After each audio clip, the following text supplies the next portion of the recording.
안녕하세요. 백두산 금융연구소의 백두산입니다. 8월 12일 수요일 아침 9시 52분입니다. 어떤 시황 들어가기 전에 좀 한 번 더 좀 큰 그림 좀 보시라는 의미에서 옛날에 했던 얘기지만 한 번만 좀 더 하고 넘어갈게요. 말씀드렸지만 시작에는 끝이 있습니다. 반드시 시작엔 끝이 있고요. 주식시장 시세의 시작은 투매에서 시작을 하는 거죠. 그리고 끝은 오버슈팅과 어마어마한 버블, 광기로서 마감이 되게 됩니다. 어, 지난 3월 달에 투매를 한번 보긴 봤고요. 솔직히 투매가 제가 생각하는 그 정도 투매는 아니었습니다. 굉장히 약한 투매였긴 했는데도 불구하고 어쨌든 뭐 시장이 한번 투매 비스무리한 흐름을 만들어내니까 그렇게 되니까 뭐다? 이제 버블이 생기고 광기가 생겼다. 근데 지금 저는 어떤 2021년, 2020년 금융위기를 보고 있는 거거든요. 앞으로 시세가 난다면 굉장히 크게 날 거라는 걸 말씀드리는 거고, 제가 그렇게 왜 하필이면은 뭐 작년, 재작년 가만히 있다가 올해 와서 왜 갑자기 금융위기고 뭐 그딴 소리를 하냐, 왜 갑자기 이거는 되도 않는 소리를 하냐, 금융위기 뜬구름 잡는 소리 아니냐를 생각하실 수도 있지만은 그 이유는 그거예요. 지금까지 전 세계를 이끌어왔던 나스닥이 10년 올랐잖아요. 그죠? 10년 올랐어요.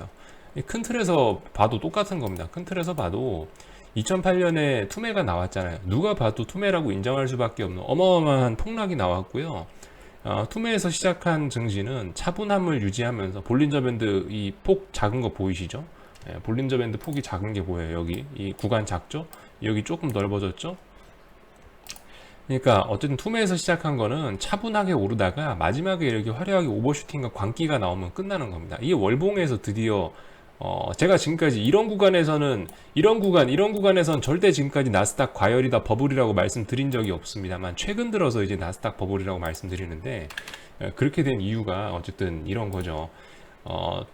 투매에서 시작해갖고 오버슈팅이 나오고 있고, 오버슈팅이라고 얘기하는 근거는 많이 오른 상태에서 무려 10년이나 오른 상태에서 시장의 변동성이 극단적으로 커지고 있기 때문에, 여기 보이시죠? 볼린저 밴드 그 크기, 또 그리고 변동성 지수도 보여드렸고, 이 보시면 몇 번에 걸쳐서 이렇게 기울기를 가파르게 하면서 상승을 한 거예요. 지금까지 증시가 1단, 2단, 3단, 4단, 5단 보이시죠? 이게 그 상승의 기울기, 이런 것들 끝으로 갈수록 더 과하게 오르고 화려해 보입니다. 왜냐하면 사람들한테 주식을 팔아 넘겨야 되기 때문이죠.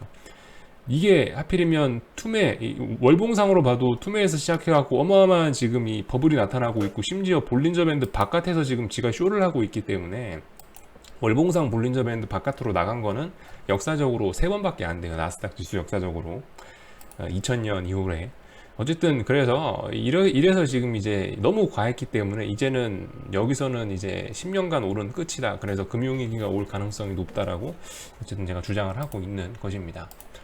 어제 뭐 이제 좀 큰 얘기는 그만하고 이제 저기 어젯밤에 있었던 좀 자세한 디테일들을 좀 들어가 보자면요. 어젯밤에 일단 나온 뉴스들 중에 이런 게 있는 것 같아요. 러시아가 드디어 코로나 백신 개발에 성공을 했다고 합니다. 물론 신뢰도는 좀 떨어질지 몰라요. 어쨌든 근데 일단 백신이 나왔다고 하고 있어요. 여러분 어떻게 생각하십니까? 제가 평상시에 말씀드렸던 게 백신 개발에 성공을 하는 것이 오히려 시장에 안 좋을 수 있다라고 말씀을 드리고 있죠. 물론 몰라요. 어제 시장이 S&P하고 나스닥이 좀 하락하긴 했는데 왜 하락했는지는 솔직히 저도 이유는 잘 모르겠습니다만, 하락한 날 이제 나온 뉴스들을 살펴보자는 거죠. 그리고 그 중에서 드디어 몇 달 만에 코로나 백신 개발 성공이라는 이러한 뉴스가 나왔다는 것이 좀 독특한 점이긴 합니다. 말씀드렸다시피 폭락의 끝은 악재가 만들어내는 거고, 어떤 버블의 끝은 호재가 터트릴 가능성이 높거든요. 거역할 수 없는 큰 호재가 시장을 박살낼 가능성이 더 큰 것입니다.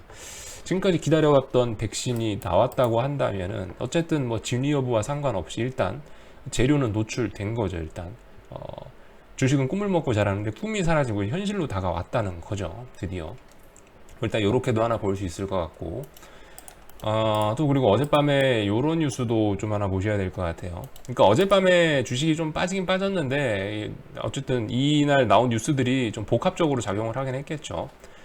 크루그먼이라고 하여튼 무슨 교수랍니다. 유명한 아저씨가 경기부양책은 돌팔이다 라고 얘기를 했답니다. 이런 뉴스 때문에 또 시장이 빠졌다라고 해요. 물론 우리 모두 다 알고 있죠. 그 부양책을 써봐야 이 경제가 살아나는 게 아니고 사람들이 망하는 거를 좀 지연시켜주는 효과가 있겠구나. 알고는 있습니다만은 유명한 아저씨가 한마디를 했고 또 주식이 많이 올라와 있는 상태에서 이 아저씨가 한마디를 하니까 시장이 이렇게 또 받아들였다고 생각을 해요.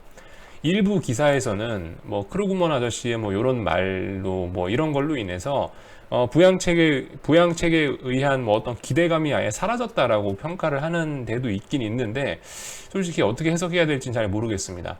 이 아저씨의 이 한마디로 우리 시장이 주식 시장이 그 경기 부양책에 가지고 있던 기대감이 아예 싹 사라진 건지 아니면은 아직도 시장은 민주당과 공화당의 어떤 협의 과정을 기다리고 있는지는 저는 솔직히 잘 아직 판단이 안 서긴 안 서는데 일부 언론에서는 이 아저씨가 뭐라고 한 이후에 그 부양책에 대한 기대감이 사라졌다라고 주장하는 그런 기사도 나오긴 나왔었어요. 그런 기사도 보긴 봤습니다.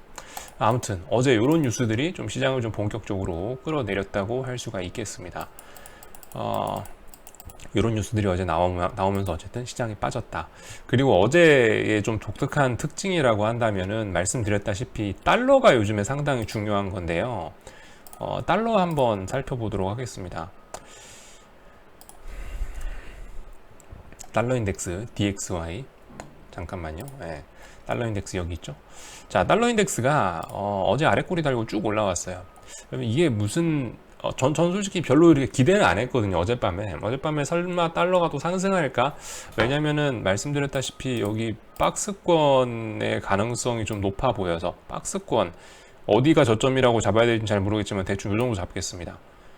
이 박스권의 가능성, 왜냐면 워낙 급하게 진행됐기 때문에 조금 모으다 가지 않겠냐, 박스권에 놀지 않겠냐, 뭐 이런 생각 정도를 하긴 했었는데 어제 일단 그래서 박스권 상단을 제 나름대로는 터치했다고 봤고, 어제 미국장 개장 전에 그래서 빠지고 있길래 빠질 모양인가 보다 이렇게 보고 있었는데 아침에 일어나니까 길게 아랫꼬리가 달려있는 이런 모습이 나왔습니다.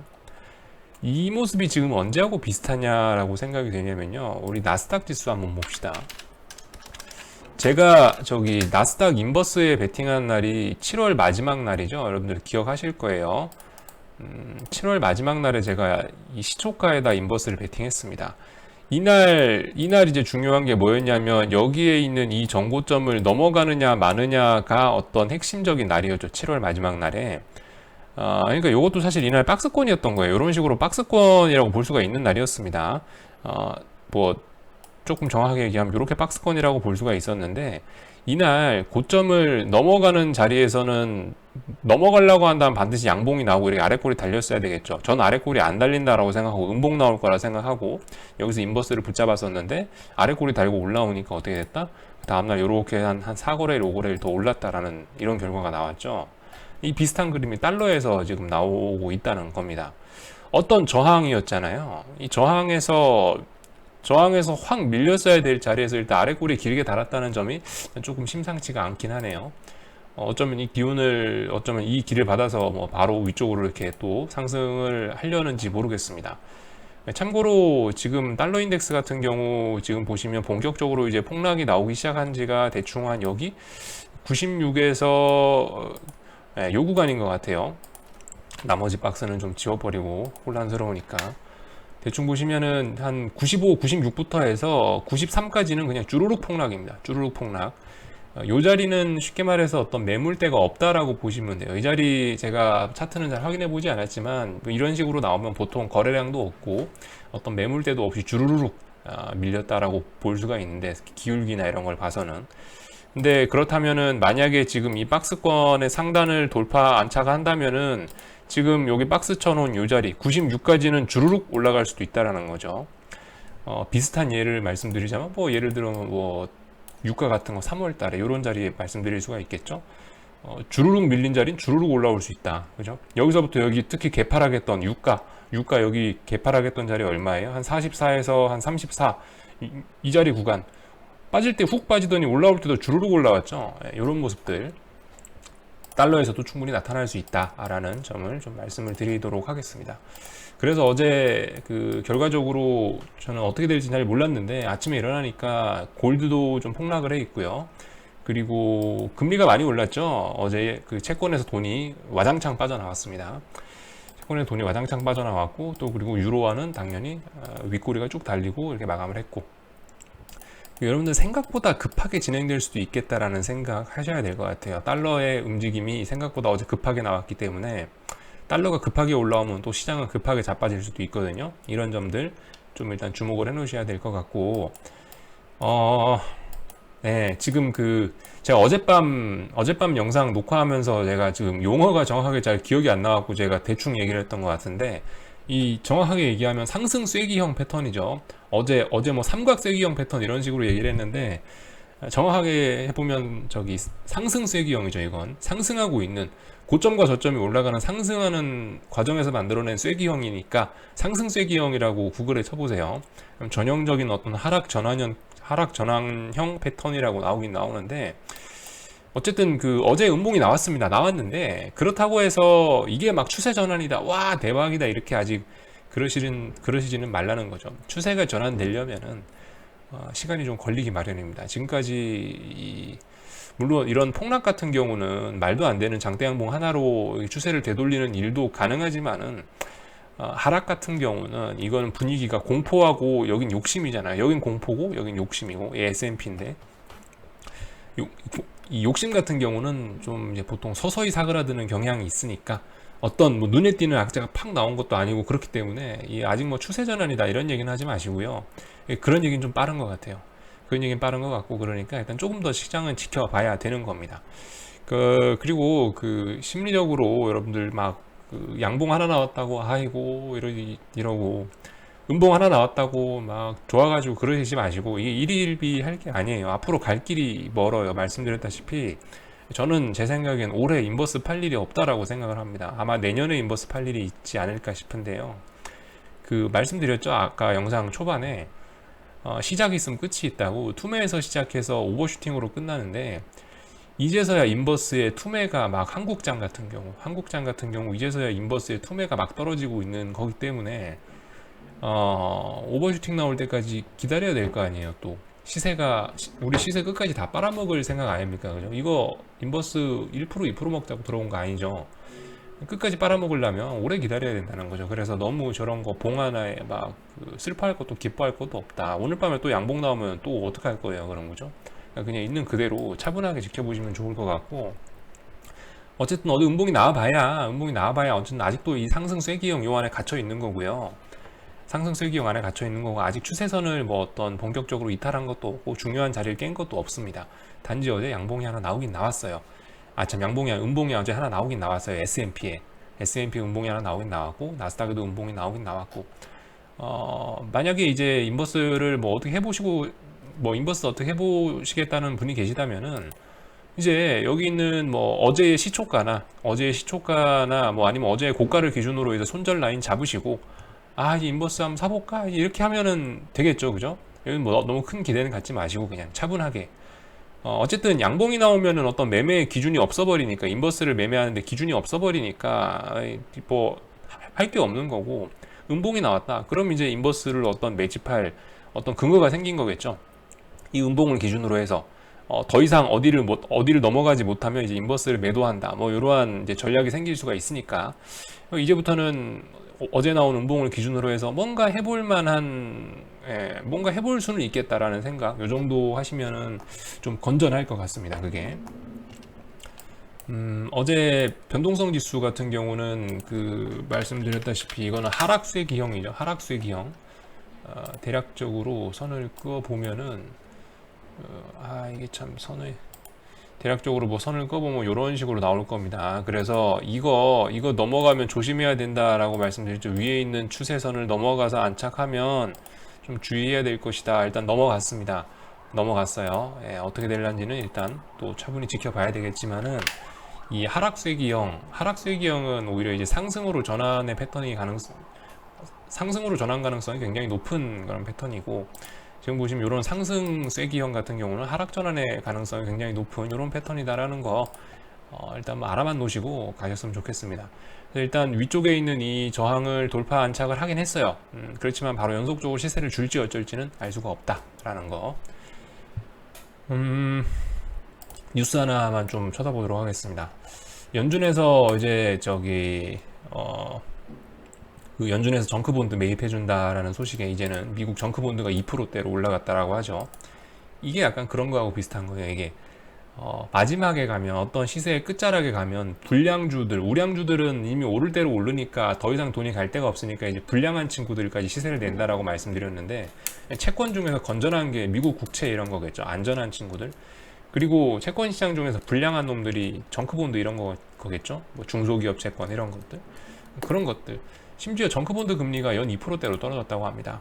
마치 코스피가 폭등하듯이, 마치 그 FANG 같이 실적이 있는 것도 아닌 그런 부실한 코스피에 있는 그런 기업들이 코스피가 폭등하듯이 정크본드 금리도 2%대로 떨어졌다.